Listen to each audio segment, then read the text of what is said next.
उम्र नहीं देखते, ध्रुव प्रहलाद को मिले, जाति नहीं देखते, विदुर जी के घर केले के छिलके खाए हैं, दासी के पुत्र हैं वो विदुर जी।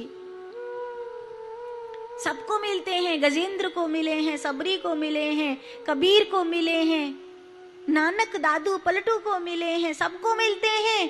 किसको मिलते हैं? भक्त्या तुष्यति केवलया परमया भक्ति प्रियो माधव। जिसके घर भक्ति माता विराजमान हो जाती हैं उसको भगवान जरूर मिलते हैं। जिसके घर भक्ति माता विराजमान होती हैं।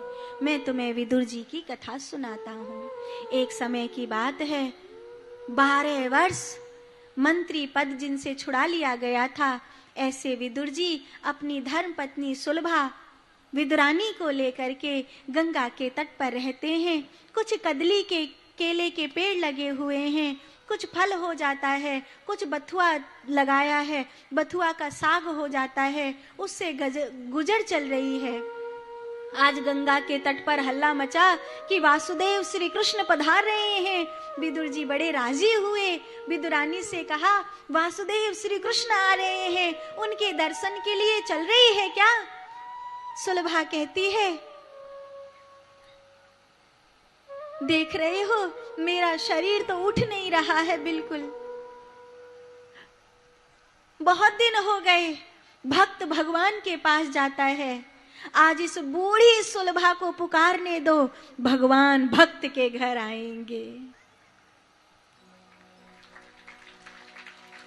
भगवान मंदिर में रहते हो भगवन, कभी बाहर भी आया जाया करो।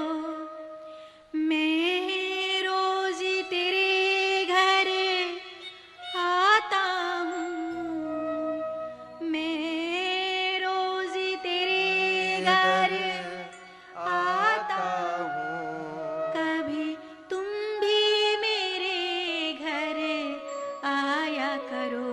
मंदिर में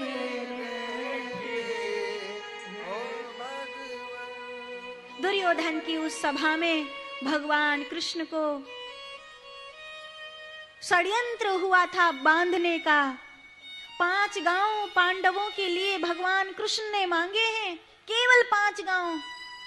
और दुर्योधन दुष्ट पने की हद तो देखो, पूरा राज्य जिनका खाके बैठा है उन्हीं के लिए कह रहा है कि एक सुई के नोक के बराबर भी धरती नहीं दूंगा। भगवान कृष्ण को अच्छा नहीं लगा, क्रोध आया उन्हें, तो युद्ध करना चाहता है। और धृतराष्ट्र ने दुर्योधन का हाथ दबा दिया, कृष्ण को युद्ध के लिए ललकारने की भूल मत कर बैठियो, अनर्थ हो जाएगा नहीं तो।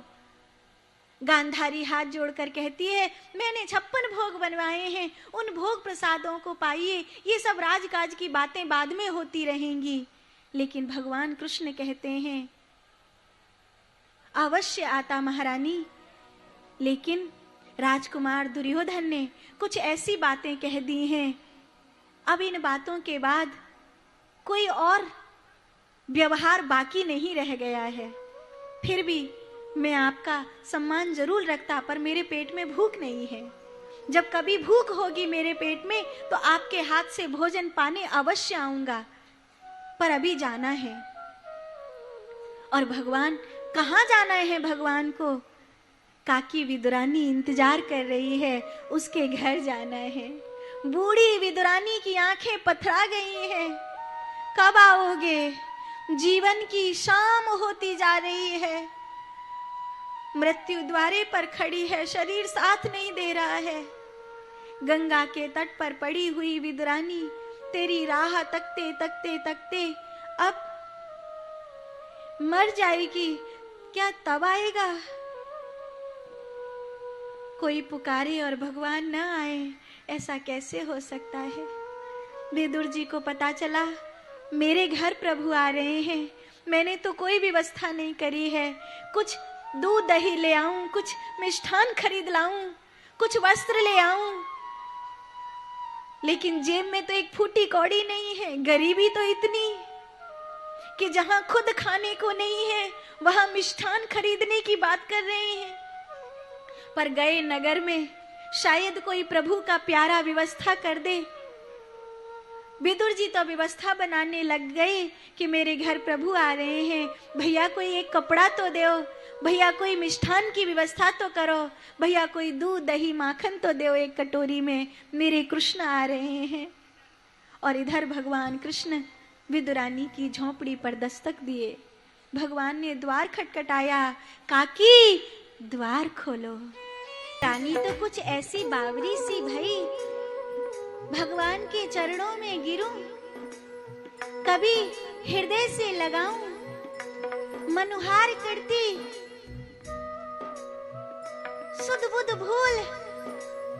कभी चरणों में गिरने लगी, कभी हाथ पकड़ के भीतर बुलाने लगी, बिठाने लगी भगवान को आसन पर। गरीबनी की झोपड़ी है, एक बिछाने को नया वस्त्र भी नहीं था, वही पुरानी सी दरी थी जिसे भगवान के लिए बिछाकर आंखों में प्रेम के अश्रु भरकर कहती है, विराजो। इस गरीबनी की झोपड़ी में कोई उत्तम व्यवस्था तो नहीं है बैठने की, पर मेरे नाथ, हे दीन बंधु, हे दया सिंधु, हे करुणा के सागर, मैंने सुना है कि आप वस्तुओं के मोल को नहीं देखते हो, आप तो प्रेम को देखते हो। भाव का भूखा हूं मैं, भाव ही मेरो सार है, भाव से भजता जो मुझे, उसका भव से बेड़ा पार है। विदुरानी भगवान के लिए फल ले आई, पत्तल धोकर परोसने लगी, बथुआ का साग धर दिया। प्रेम के अतिरेक में भूल गई विदुरानी ने भगवान को छिलका पाने के लिए दे दिया और फल फेंक दिया।